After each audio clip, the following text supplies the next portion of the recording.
Hi, I'm going to do the Booktube Newbie Tag today, so let's just jump in. Why did you start this channel? I've been a lurker on Booktube for a while.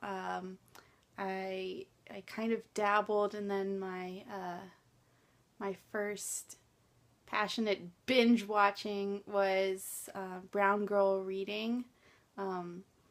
I really enjoyed her reading tastes and what she had to say, and from there I found a lot of other channels like Rincey Reads and What Kamal Reads and many others.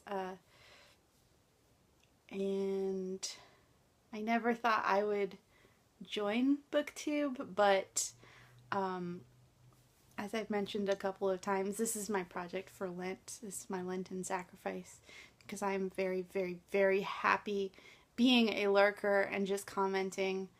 Actually, I never commented on anybody's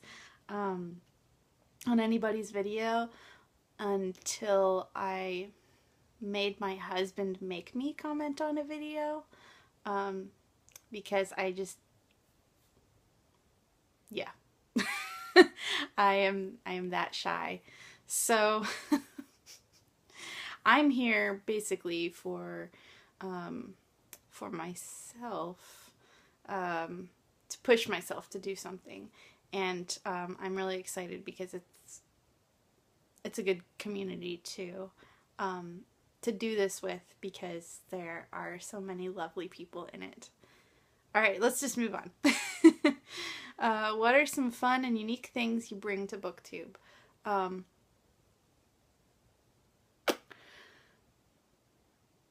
I guess my reading tastes are not YA, science fiction, fantasy, so I'm one of those people that tries to read widely. I focus a lot on literary fiction, nonfiction, but I do love all sorts. I'm not really big into romance or erotica. Can't say I've ever really given it a shot. I know from other experiences that I just wouldn't be comfortable reading that type of thing. No offense to those authors. I also am engaging in a family history project. I'm trying to research my family's past, and I know that I won't be able to learn a lot from the historical records, so I'm trying to find as much as I can about where my family is from, and then find other ways to consider what their lives might have been. So, for example, where is it? Reading this book with a main character and experience very close to what I know about my great-grandmother's personality and experience. So, what are you most excited for about this channel? Growing as a person. Honestly, I already know that the community is lovely, so I know that's something that that a lot of people have commented on in their own introduction videos. But for me, I really am hoping that this will bring me out of my shell and get me more comfortable being out of my shell. We'll see. I'm also having a bad mental health day today, so I'm sure that's coloring a lot of my response right now. Oh, good. Why do you love reading? I can talk about this. It's not really about me. Why do I love reading? I have a really active imagination, so I find that when I'm reading a book, I get much more immersed in it than I do if I'm engaging in a more passive media.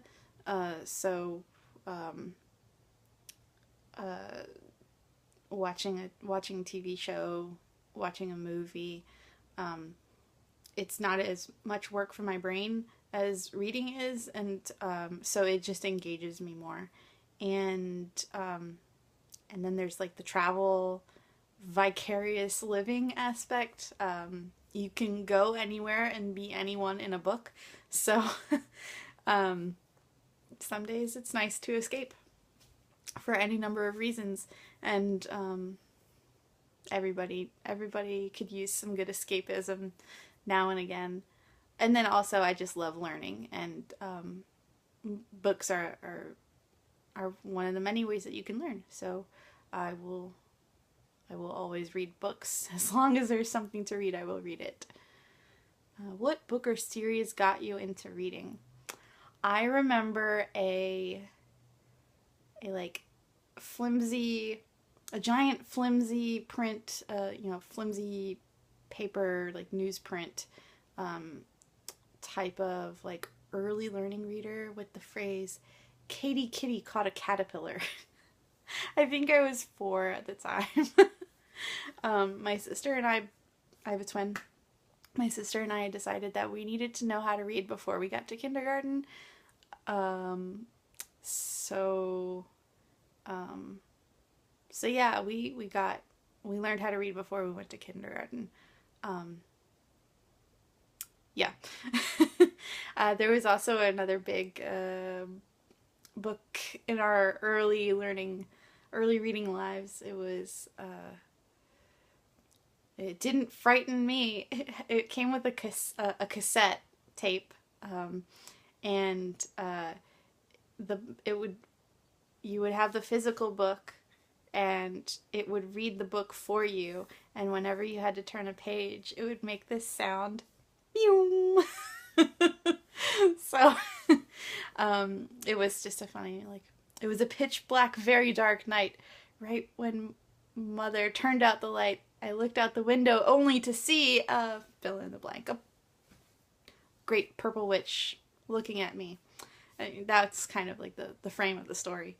Other than that, I read a lot when I was a kid. I read the Boxcar Children. I remember my 3rd grade teacher reading us Mrs. Pigglewiggle. That was some good stuff. The Redwall series later, Isaac Asimov. I've always been reading. What questions would you ask your favorite booktubers? I wouldn't ask them anything because I would be too shy to. What challenges do you think will be the hardest to overcome? I think we all know what that is at this point in this video. It's my head, me and myself and I. When did you start reading? Before I was born? Can that be an answer? Yeah, I've just always been a reader. I grew up with encyclopedias for parents, basically. I mean, both of my parents are readers. They both were one of the first in their families to go to college. They're super nerdy. They always read. Yeah, there wasn't just any escaping it. So, I've always been reading. Where do you read? Where don't I read? I read on trains. I read on planes. I read in the car. I read at the bar. Let's see. I read in bed. All right, I've run out of rhymes, but yeah, I'll read anywhere. What kind of books do you like to read? Pretty much everything. I think I've been reading a lot of nonfiction lately, both just general nonfiction as well as nonfiction that's specifically related to my family history project. And I guess I would say that I read nonfiction as a core, and then I pepper it with fiction, a variety of fiction. So right now I'm reading Chocolat by Joanne Harris because it's the original book form of my favorite Lenten movie. And I think I'm going to do a try a chapter tag this weekend because I have about 5 other books that I want to consider. Yeah, so That is my super anxious, socially awkward Booktube Newbie Tag. I thank you for sticking with me. I hope you found found and find something that you enjoy. I'm looking forward to starting and joining conversations about books. So please feel free to introduce yourself below. You can ask me more questions and I will do my best to answer. And yeah, good night.